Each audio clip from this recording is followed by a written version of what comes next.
देखिए क्लास 9 की एक्सरसाइज 13.4 का क्वेश्चन नंबर 2 है हमारे पास। क्वेश्चन में हमसे बोला गया है if two equal codes of a circle intersect with in the circle prove that the segments of one code are equal to the corresponding segments of the other code.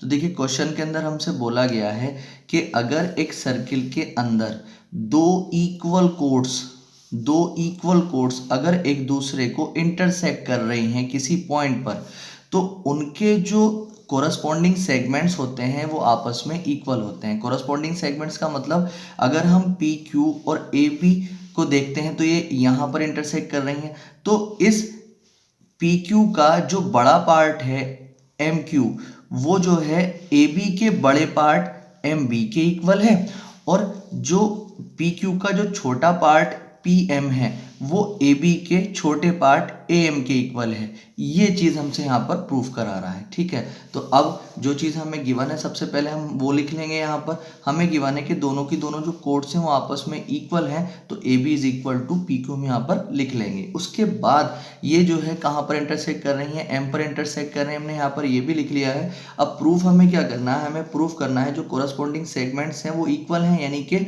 इसका जो है जो बी एम है वो Q M के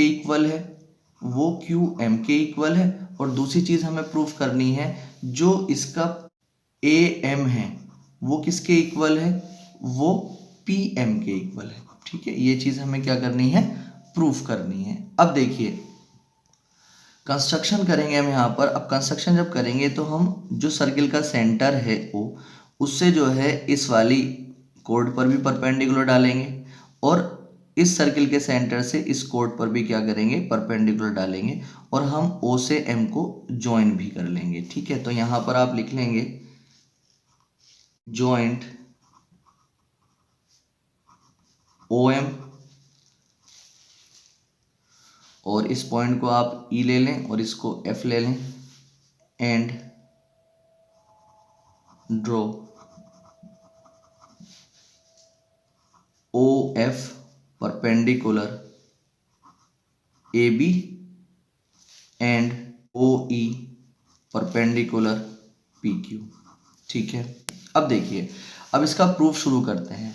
देखिए अब सबसे पहले जब इसका प्रूफ शुरू करेंगे हम, तो हम इन दोनों ट्राइंगल्स में काम करेंगे, एम ओ ई और एम ओ एफ में, और इन दोनों ट्राइंगल्स को कॉन्ग्रुएंट लेने के बाद हम एम ई और एम एफ को इक्वल लेकर के आएंगे। तो आप इन दोनों ट्राइंगल्स में काम करेंगे, इन triangle M O E and triangle M O F, इन दोनों ट्राइंगल्स में हम काम करेंगे। जब इन दोनों ट्राइंगल्स में हम काम करेंगे तो एम ओ ई की जो ओ एम लाइन है वो एम ओ ई ट्राइंगल में भी आ रही है, और एम ओ एफ ट्राइंगल में भी ओ एम आ रही है। तो O M is equal to O M हो गई, ये क्या हो जाएगी, कॉमन लाइन हो जाएगी। ठीक है, और ये अगर हम देखते हैं तो 90 डिग्री के सामने वाली लाइन है, इस ट्राइंगल के 90 डिग्री के सामने वाली लाइन है, तो ये हाइपोटेनियस, और इस ट्राइंगल के हिसाब से भी 90 डिग्री के सामने वाली लाइन है, तो ये क्या हो जाएगा, ये हाइपोटेनियस हो जाएगा। ठीक, अब इसी तरीके से अगर हम बात करते हैं तो जो एम ओ ई ट्राइंगल का जो angle M E O angle है, एंगल एम ई ओ जो है वो इक्वल हो जाएगा एंगल एम एफ ओ के, एंगल एम एफ ओ के। क्यों इक्वल हो जाएगा, क्योंकि दोनों के दोनों 90 डिग्री हैं। ठीक है, 90 डिग्री को बोलते हैं हम राइट एंगल।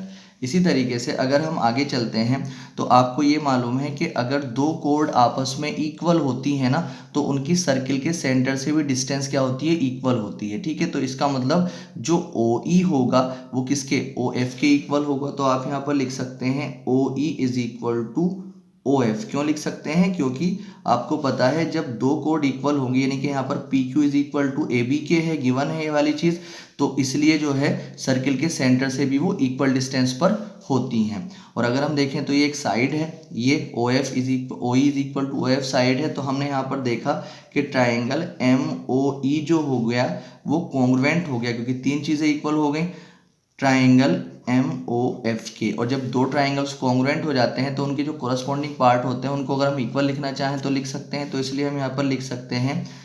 अब देखिए जब हमारे पास ट्राइंगल MOE और MOF जो है वो कॉन्ग्रुएंट हो चुके हैं, तो जो इसका कोरस्पॉन्डिंग पार्ट है यानी कि MF है, MF को हम ME के इक्वल लिख सकते हैं। ठीक है, तो यहाँ पर आप लिख सकते हैं MF is equal to ME, ये हमारे पास आ जाएगा by CP/CT, corresponding part of congruent triangle, और इसको इक्वेशन आप फर्स्ट भी यहाँ पर मान लेंगे। इसके बाद हम करेंगे फ्रॉम गिवन से, फ्रॉम गिवन। अब अगर हम गिवन में देखते हैं तो हमें गिवन में क्या है, हमें गिवन में है कि AB is equal to PQ के है, जो दोनों की दोनों जो कोड हैं यानी कि AB इक्वल है किसके, PQ के।